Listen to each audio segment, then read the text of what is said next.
Então, continuando aqui, mais uma aula sobre a República Velha, República Oligárquica. Bem, na sequência do governo de Rodrigues Alves, nós temos o primeiro mineiro que chega na presidência da República, o Afonso Pena, que já chega com base no convênio de Taubaté, que, como eu disse na aula anterior, no vídeo anterior, era uma tentativa dos cafeicultores em promover a intervenção do Estado para tentar evitar que o preço do café caísse. E quem promete fazer isso é o Afonso Pena. E é com o governo dele que começa aquela que ficaria conhecida como a política de valorização cafeeira, onde o governo, o Estado, os estados, os poderes estaduais, com o apoio do governo federal, compram o excedente de produção dos cafeicultores para evitar que o preço caia e estocam esse café. A ideia é, quando o preço voltasse a subir, eles pegariam esse café em estoque e colocariam no mercado, mas não acontecia. Sabe-se que entre 1906 e 1910, o Estado, o governo, tirou de circulação 8 milhões e 500 mil sacas de café de 60 quilos cada. Tudo isso para manter o preço do café em um bom patamar. Essa política ficou conhecida como a política de socialização das perdas. Então, quando dá lucro, o lucro fica para os cafeicultores, mas quando dá prejuízo, como o café estava dando, as perdas do café são socializadas. Como assim? O Estado compra o excedente, mas ele compra o excedente mediante empréstimos e créditos externos. Então, veja que o Campos Salles, alguns anos antes, renegociou a dívida externa, mas você já vai ter novos empréstimos que já são feitos. E com os empréstimos estrangeiros, com o dinheiro que chega, o Estado compra esse café que está sobrando, para evitar que o preço continue caindo. Esta política, na época, ela era vista como algo necessário, para evitar que a lavoura cafeira quebrasse. Só que isso, a longo prazo, foi visto como um grande erro, porque a intervenção do Estado acaba facilitando com que você tenha preços artificiais do café, além disso, aumenta o endividamento do país. É também, na época do governo Afonso Pena, que começa a imigração japonesa para o Brasil, com os primeiros japoneses chegando em 1908 no Porto de Santos com o navio Kassato Maru. E os japoneses, é até interessante isso, porque o governo brasileiro vai começar a negociar com o Japão. E o Japão tinha muita gente no seu país e o próprio governo japonês estava pagando a passagem.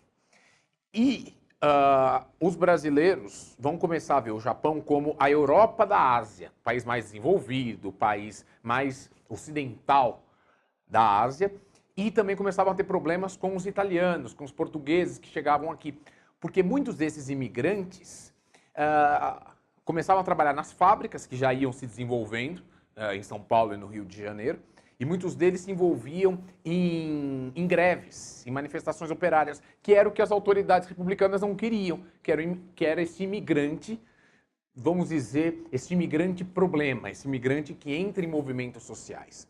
A ideia das autoridades republicanas, das elites, é que o imigrante venha, trabalhe no café e fique quieto.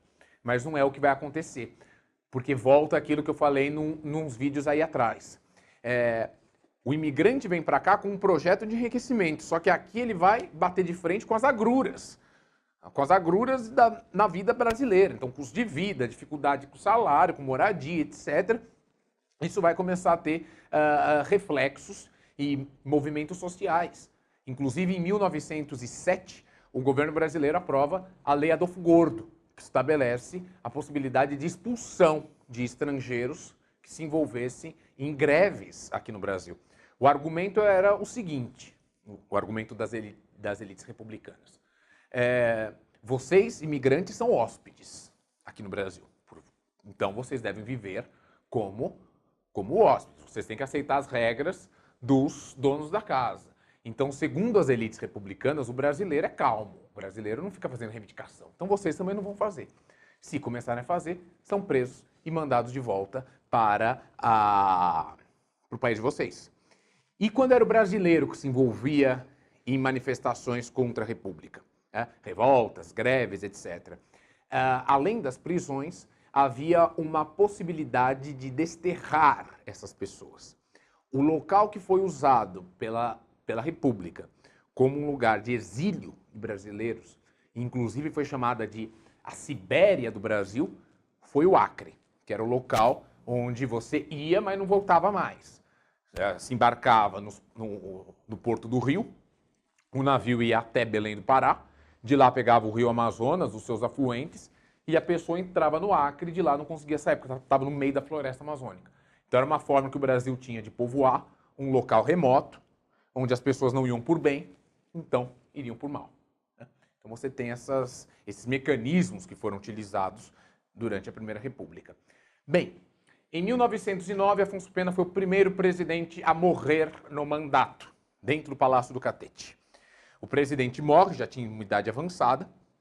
O vice é Nilo Peçanha, que assume a presidência do país, com base no artigo 42, então ele vai terminar o mandato do Afonso Pena, que já tinha governado a maior parte dos 4 anos. Só que tem uma questão curiosa do Nilo Peçanha. Ele era fluminense e, mais do que isso, Nilo Peçanha era mulato. Segundo alguns historiadores, era negro. E era curioso que as fotografias da época, como eram fotografias em preto e branco, os fotógrafos chegavam a mexer na fotografia para parecer que o presidente fosse mais claro do que era. Você tem que levar em conta que nós estávamos, que a Primeira República, existe uma carga racista muito forte, uma noção de embranquecimento, e a existência de um presidente mulato não pegava bem para as elites republicanas. Então você vai ter toda uma propaganda em torno do Nilo Peçanha. Mas é importante saber disso. É o primeiro presidente mulato da história do país. Durante o seu governo, em 1910, nós tivemos a primeira ruptura da política do café com leite, onde São Paulo apoia um candidato e Minas Gerais apoia outro. São Paulo apoia o baiano, formado em Direito, Rui Barbosa, que foi uma das grandes intelectualidades brasileiras do início do século XX. Rui Barbosa defendeu nessa campanha eleitoral a famosa campanha civilista, onde ele defende a instauração do voto secreto e a prevalência dos civis na presidência da República. E o outro candidato, seu adversário, era o Marechal Hermes da Fonseca, vindo do Rio Grande do Sul e sobrinho do antigo Marechal Deodoro. E ele tinha o apoio do Partido Republicano Mineiro, de Minas Gerais. Portanto, essa primeira ruptura, que foram as eleições de 1910, onde São Paulo apoiou um candidato e Minas Gerais apoiou outro, é considerada a primeira eleição verdadeiramente disputada da Primeira República. Porque até então, as eleições, o indivíduo já estava eleito antes da eleição. Se tivesse o apoio de São Paulo e Minas, a eleição estava garantida. Nessa eleição disputada, você tem a eleição de Hermes da Fonseca como novo presidente do país. O único presidente militar durante a República Oligárquica. Mas vou falar dele no próximo vídeo.